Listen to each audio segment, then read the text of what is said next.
and to Matt Baker. We hope you had a lovely bank holiday weekend. Was yours nice? It was lovely, yeah. Yes, Son's birthday good. party, but that's another story. Anyway, now tonight's guest is so full of Irish charm, he even managed to transform a murdering servant with a limp into an international sex symbol. It's Downton Abbey's resident heartthrob, Brendan Coyle. Yes, totally. Nice to see you, Brendan.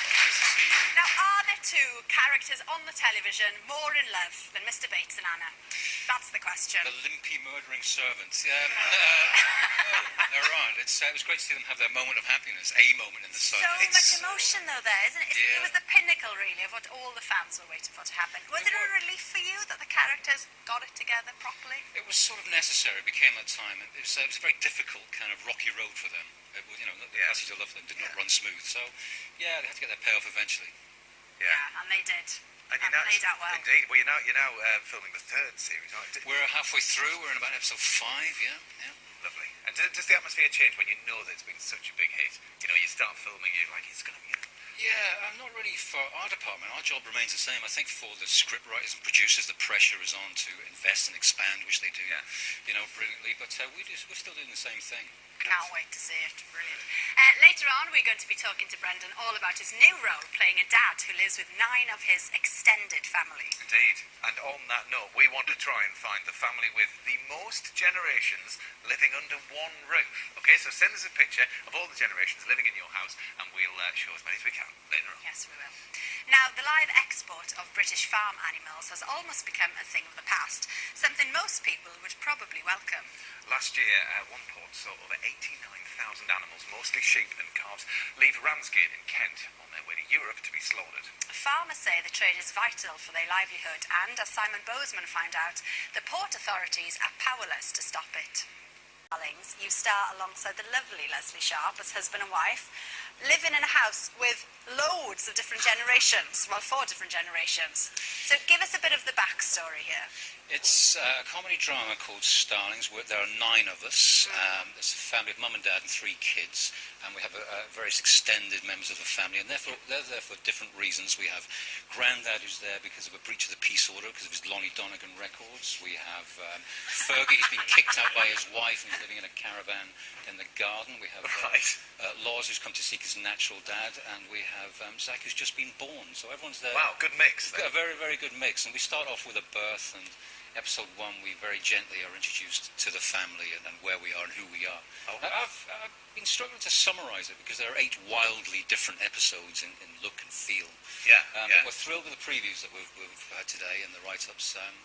TV Times have described it as a family drama of rare wit, warmth and charm. That's good. That's good. Now get this, it could have been dreamt up by a committee of magicians as if they were preparing for TV perfection.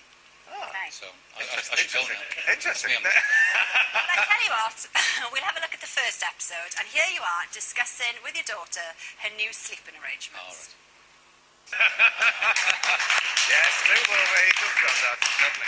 Now, interestingly, you just finished Downton Abbey, hadn't you? Like 4 days before you started filming this. Yeah. Is that right? Yeah. Was it hard to kind of find that new family and slot in with them? No, I barely had time to change, let alone think about it. It's just I thought after the second series of Downton, I wanted to take some time and just do something that I was going to just really, really love. And I thought it would be a play, and I thought I'd be taking some time out. But these came along, and I just fell in love with them, and I had to do it. So how did they pitch the series to you then? How did they explain it to you?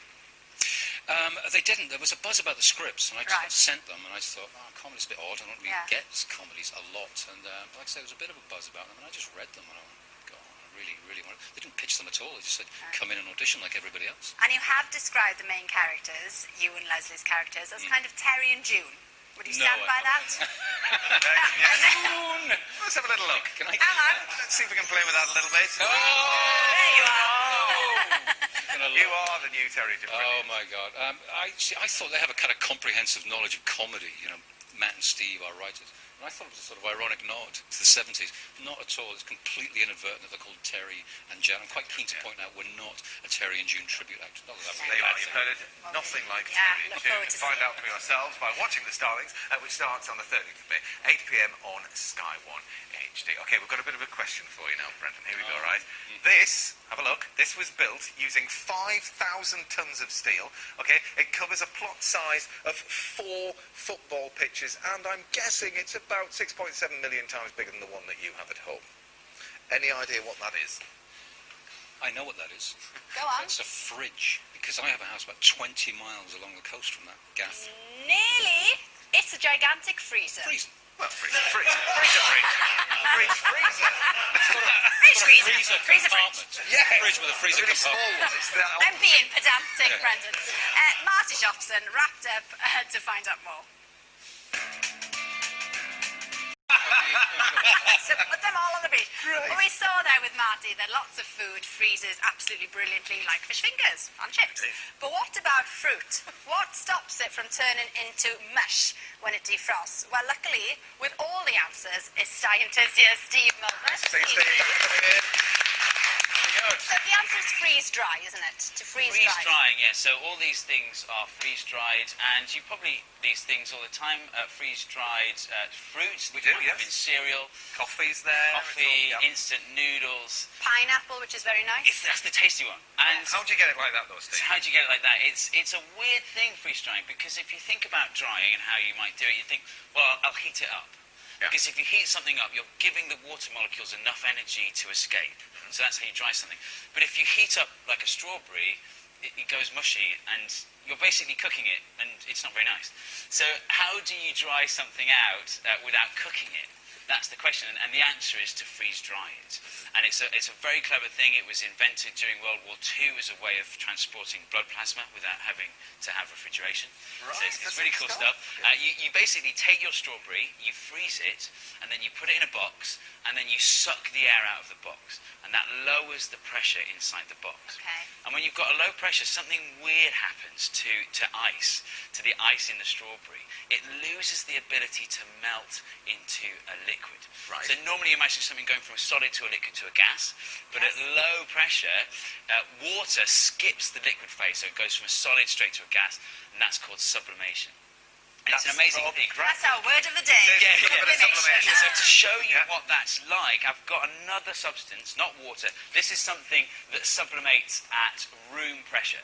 And so this is solid carbon dioxide, and hopefully you can see it turning into a gas in my hand. It's sublimating as we Yes, speak. It's sublimating in my hand. And if I left that for hours and hours and hours, eventually it would completely disappear, literally into thin air. Right. Which is exactly what's happening to the ice that's in the strawberry that's in the box, Yep, right? yeah, And yeah. so that's how freeze drying works. It's incredible stuff, and sublimation is a really cool thing because you can see it's completely dry, yet it's disappearing slowly. Yeah.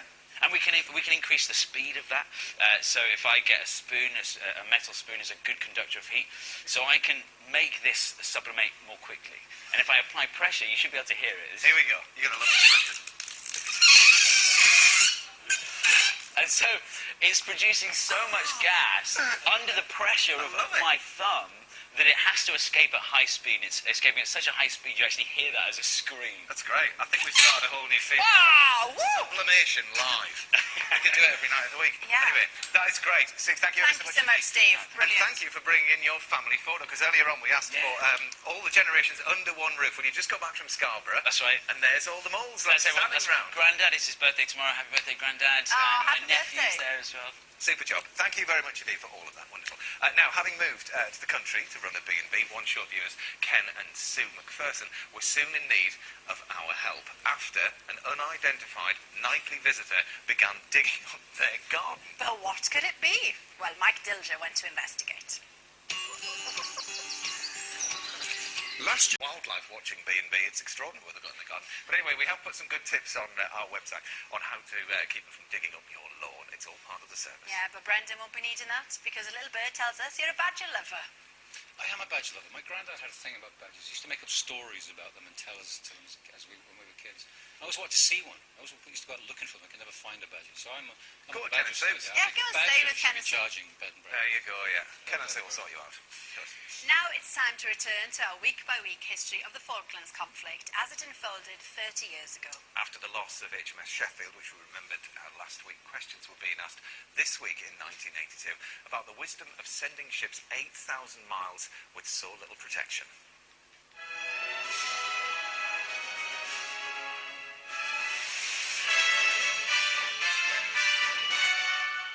Britain extends the exclusion zone.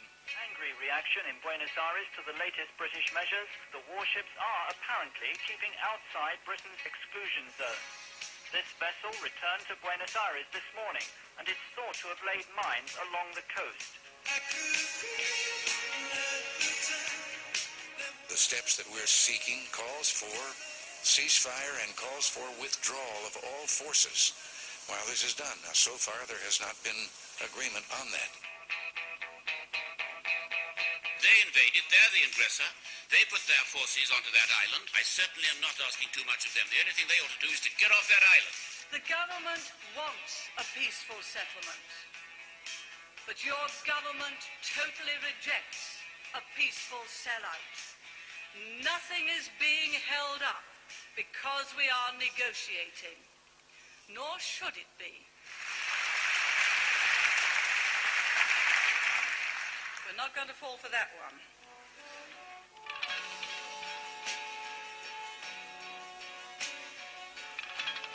Two of our Sea Harriers went out on patrol this morning.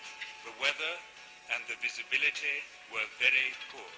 The aircraft must be assumed missing.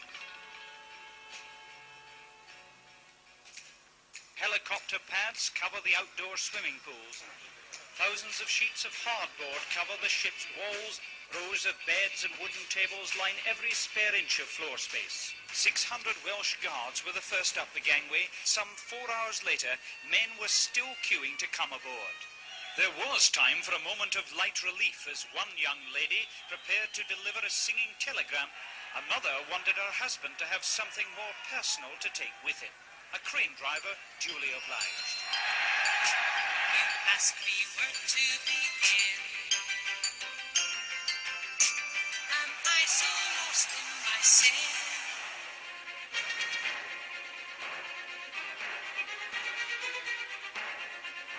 There have, from the start, been many private doubts expressed by Conservative MPs. If the war goes on and it becomes escalating and bloody, I believe that we may be judged to be standing on our dignity for a colonialist ideal. Another Conservative MP talked of what he called the irony of going to war in a 19th century fashion to take back a bit of territory that ultimately we're going to give away. I know how very, very strongly many people feel that the case for our country is not being put with sufficient vigour on certain of the programmes of the BBC. Argentine military commanders on the Falkland Islands are convinced that Royal Marines from the British aircraft carrier have already made secret landings using this inflatable craft. Now helicopter gunships patrol the Falklands to try and track down any British troops who may have slipped ashore. They were abducted by at least 6 armed men as they left the ministry building in the centre of Buenos Aires in a taxi. The Britons were freed 5 hours later and dumped naked at the roadside 30 miles from Buenos Aires. So are you actually prepared to pull down the Argentine flag on the islands? Arriar la bandera argentina de las Malvinas para que comiencen las negociaciones y llegaría a ese extremo? No, señor. President was adamant there. Yeah, very adamant. Earlier on, we asked for photos of your multi-generational family homes, and we got a few in, didn't we? Brenda, do you want to kick us off? Go on. Which one have you got there? Oh, this is great. This is baby Eloise with her great-grandfather. Oh, that's a nice picture. That's great. This is being sent in from Gary Gilbert. He said, we have 4 generations living in our house. There they all are. Look. Oh, and this is David Hudson with his family, and he lives with them all in Leeds. Isn't that Nice wonderful? picture, Lives isn't with it? them all in Leeds. I think it's That kind of was his, it. kind of his adopted family. Yeah, I think so there, as but, well. yeah, that would need a very big house indeed. Yeah. But anyway, that's well, it. that's all we have time for this evening. Thank you so much to Brendan. On the show tomorrow, we will have Rupert Henry Jones. Yeah, we'll see you at 7. Bye for now.